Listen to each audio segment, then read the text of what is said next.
Buenos días a todos, soy Javier Peñapoza, vuestro profesor del ámbito científico-tecnológico de grado ESO de nivel 1 y vengo a presentaros esta sexta clase virtual del curso académico 2015-2016 de la primera evaluación, que abarca la semana del 16 al 20 de noviembre de 2015, donde vamos a ver el tema 3 del bloque temático 2 de asignatura de tecnología, el uso de la regla, escuadra y el compás.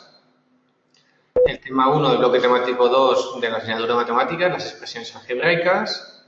Y por último, los temas 2 y 3 del bloque temático 2 de la asignatura de ciencias naturales, el estado de la materia y la atmósfera.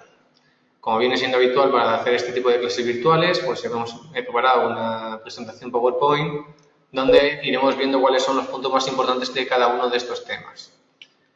Empezamos por la asignatura de tecnología, donde, como os he comentado, vamos a ver el tema 3 del bloque temático 2.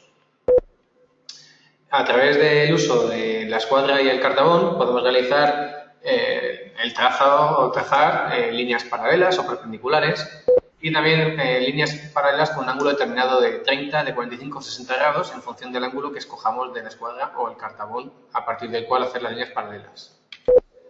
También podemos realizar a través del uso del compás la realización o el trazado de la mediatriz y la bisectriz. Recordad que la mediatriz consiste en cortar por la mitad un segmento, un trozo de línea que va desde un punto inicial A a un punto final B, y la bisectriz pues sería realizar el trazado de la línea que corta por la mitad un ángulo. ¿Vale? En este caso tenéis un dibujo esquemático de cómo se realiza cada uno de ellos.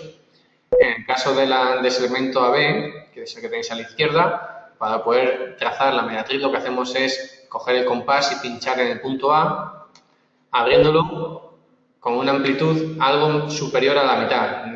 Teniendo en cuenta que este es el segmento AB, pues podemos abrir el ángulo desde aquí, hasta aquí, pero sabiendo que es algo más de la mitad. Y una vez que hemos abierto el compás algo más de la mitad, hacemos un arco pinchando en A. En este caso sería este que viene por aquí. Y con la misma amplitud, quitamos la punta en A y lo pinchamos en B. Y con la misma amplitud, sin mover la apertura del compás, realizamos otro arco, que sería este de aquí.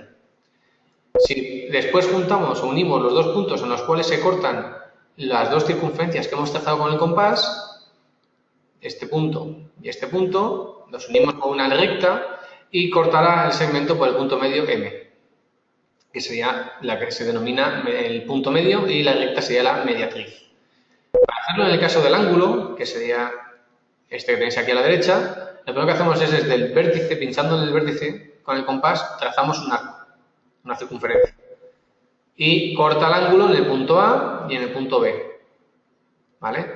Una vez que tenemos ya el ángulo que corta en el punto A y en el punto B, ¿cómo sacar la bisectriz? Pues lo que hacemos ahora será, una vez que tenemos este segmento AB, pinchamos en el punto A con el compás y hacemos un arco que sea algo más grande de la mitad. Hacemos un arco, aquí. Y con la misma amplitud pinchamos en B y sin mover la apertura del compás o sin mover la amplitud del compás hacemos otro arco. Donde se corten los dos arcos nos dará un punto que será el punto C, que si unimos con el vértice del ángulo nos dará la bisectriz de ese ángulo. Espero que os haya quedado claro, ya que esto es una cosa bastante importante y que suele aparecer con bastante frecuencia en los exámenes. Si tenéis cualquier duda, pues no dudéis en consultarme, ya que es una cosa bastante frecuente en el examen. Pasamos ya, con esto ya damos por finalizado el tema de la asignatura de tecnología y pasamos a estudiar el tema 1 de la asignatura de matemáticas, expresiones algebraicas. Recordad que las expresiones algebraicas son una combinación de letras y números que están ligados por signos de operaciones matemáticas. Por ejemplo, pues A más B, o A por B, o A elevado a B. Como características de las expresiones algebraicas, pues hay que tener en cuenta que el lenguaje algebraico es más preciso que el numérico, permite expresar relaciones y propiedades numéricas generales, y con el lenguaje algebraico expresamos números desconocidos y realizamos operaciones aritméticas con ellos. Es muy importante saber traducir el lenguaje algebraico. De esta forma podríamos identificar el doble de un número como 2 por A o el producto de dos números como A por B, por ejemplo. El monomio sería la expresión algebraica donde las operaciones que aparecen solo son productos, cocientes y exponentes.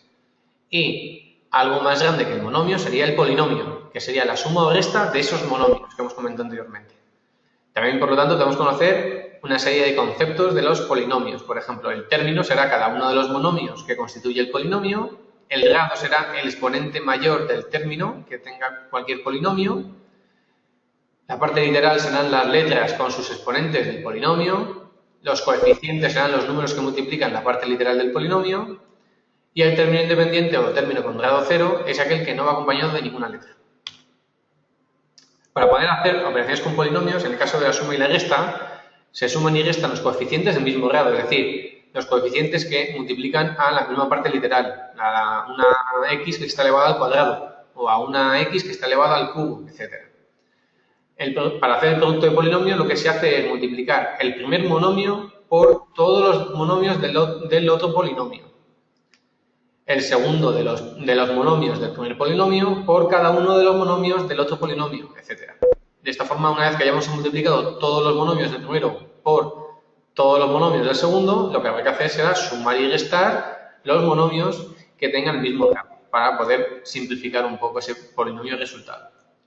Y para poder realizar la división de polinomios se divide cada término del numerador por los términos del denominador. En este caso tenéis en la imagen una foto pues, de un ejemplo de una división tradicional de polinomios. ¿Vale? En este caso tendríamos, el primer paso sería dividir x5, que es el primero de los monomios, entre x2. Y como resultado tendremos x3. ¿Por qué? Porque lo que estamos haciendo es dividir una potencia de la misma base, es decir, una potencia de base x. Si dividimos x elevado a 5 entre x elevado a 2, lo que nos quedará será la misma base, es decir, x elevado a ¿qué? A la resta de los exponentes. Recordad que potencias de la misma base, cuando se dividen, lo que se hace es mantener la base común y restar los exponentes. Entonces tendríamos como resultado x3. Una vez que hemos obtenido el x3 en el cociente, lo que se hace es multiplicar este monomio del cociente por cada uno de los monomios del divisor, x2 más 1. x3 por 1 es x3 y x3 por x2 es x5. El siguiente paso, ¿cuál será? Restar el dividendo menos lo que acabamos de obtener ahora de multiplicar el primer término del cociente por el divisor. Al restar x5 menos x5 nos queda 0 y al restar 0 menos x3 nos queda menos x3. Y bajamos el resto de términos de monomios del dividendo, perdón. Y procedemos de la misma forma. En este caso ahora tendremos que dividir el primero de los términos, 4x4, entre x2, que nos da como resultado 4x2. Multiplicaremos 4x2 por cada uno de los monomios del divisor.